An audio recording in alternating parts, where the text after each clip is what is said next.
45, 50. You ready? Yeah. Let's do it. Nice. Keep going, don't stop. Over here, come back towards here. Keep going. Yo tengo una majeta. Yo tengo una majeta. Now, obviously, Mish has suddenly become Spanish. But obviously, if Chris had the chance here, he would run. Running is always option number one, but sometimes we can't. Here's what the situation is. He managed to grab the arm. Look at the reality of the Look at how rough this gets. Imagine, what kind of techniques would you think would you be throwing while this is happening?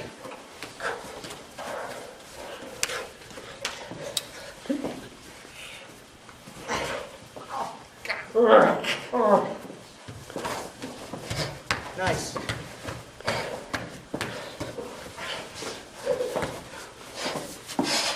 And break. Good job. Now, why do I let it run this far? Because it's important that no matter what, even during the training, even if you got stabbed 30 times, you have to experience success. You cannot quit. You cannot give up. Never during the training. I've said this before, but I'll say it again because it's pertinent. Never during the training, if you got stabbed 2, 3 times, ever stop and go, oh fuck, you cut me, let's start over. You don't have that luxury in real life. It doesn't necessarily mean because you got stabbed 2, 3 times that you're going to die. The only time you quit is if you're dead. You're dead, that's it, well then you can't do anything about it anyway, right? Other than that, you've got a breath left in you, you have energy left in you, you fight and you do not stop fighting. I don't give a fuck how many times you got stabbed. I don't care if the guy's sawing off your neck. If you still have energy to do something, you do something and you do not quit. And so it's important that you program this in the training as well. So as you can see, the overkill mentality, I didn't stop it just because he got stabbed a couple of times. I let him experience success at the end. And so in the end, if you're still alive and you're bleeding, then you can assess your injuries. Then you can, figure out what to do in order to save yourself. But the fight isn't over until you have dismantled your opponent or you're dead. If it's gotten physical into that level. You don't have a choice. So you keep on fighting and you keep programming success in your training. You do not program quitting. You do not program stopping. You do not program starting over. Ever. You keep doing the drill and you finish it till the end. That was some good stuff, guys. Let's have 2 other people. Yes. Blade. Everyone's bleeding. It's a bleeding kind of day. Frank, Eric, come here. You want the knife? Defend this time since we have. Watch the shirt. Next round. Okay, now let's grab him nice and solid by the shirt. Okay, we'll start it this way. And go! Kick. That's it.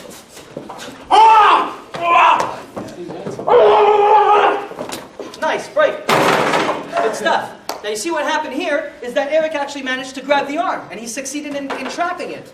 Now does that mean this is going to work every single time with every single opponent? Absolutely not. But it was an option. It happened. He took it. It worked. To his advantage. Wonderful. Understand that that's one of your options. Not the most favorable one, but if it happens and you catch it, wonderful. All the more power to you. But now you have to understand that you have a variety of different things that can possibly occur. Shifting to the side, grabbing the weapon hand, jamming it, striking during, using your legs. I remember at one point when Mish was attacking Chris, as he was coming in, Chris tried to throw a quick jart kick. Right? It landed, but it didn't accumulate, it didn't amount to much. And so now you understand that, okay, well, fuck that. I'm not going to disrupt my balance and try to distract the guy with a low-line kick like that, especially if the guy's charging at me like a bull. Because at that point, my energy is going to be going backwards. I might lose my balance. The time to use your legs might be at a more appropriate. Let's say, come here a second, Frank.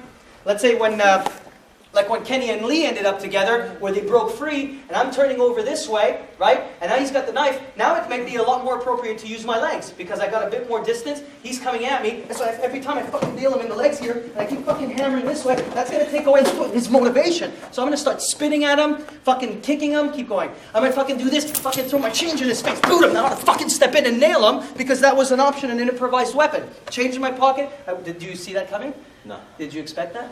No. I throw a couple quarters. Right? But still, what did he do as soon as I threw it? His fucking hands came up and it gave me the time to step in. That's an improvised weapon. If I have change in my pocket. If I could pick up sand off the fucking floor. I don't know. I'm just saying, any kind of equalizer you can use, you use.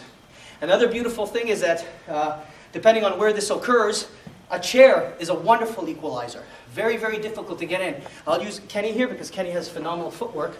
And he's really, really quick. But watch what happens if I manage to pick up a chair during a situation. I'm over here. On the ball, cameraman. Right? Yeah. We might be in a situation where maybe, fuck, I might pick up a chair and go, holy shit, man. But, now, stab me. Ow, he stabbed me. Smart man. See, he's figuring shit out, right? But now what I would do is, as he's doing this, stab me. Ow. Okay? All right. Right? Okay? Changes his mind. Motivation is gone, right? And so, I like the fact that he grabbed your chair, which is why I stood there on purpose. I wanted to see if he would do that, because you got to figure out, if you don't move, he might grab the fucking chair and start swinging it. So you got to remain active. Aim for the legs, swing it around, hammer it at him. It's an improvised weapon. This one's a little heavy, but your adrenaline will kick in. A bar stool will work just as well. Something to create distance between you and your opponent. Another thing you can use to maintain at a distance, right? If you did break free, and the person's got the weapon in hand, if I can, as I step away, I undo my belt as such, really quickly. And this is something, again, that you might want to train. See how quickly you can do it in a high-stress situation. As he's coming at me, I might be, fuck you, man. Want to fucking play? Let's go. Come on. You see what I'm saying? Sorry, Ken, you okay? Right? And so I use my belt against knife. All of a sudden, his motivation is taken away. And that's a tool I have on me at all times. Unless I'm in a pool.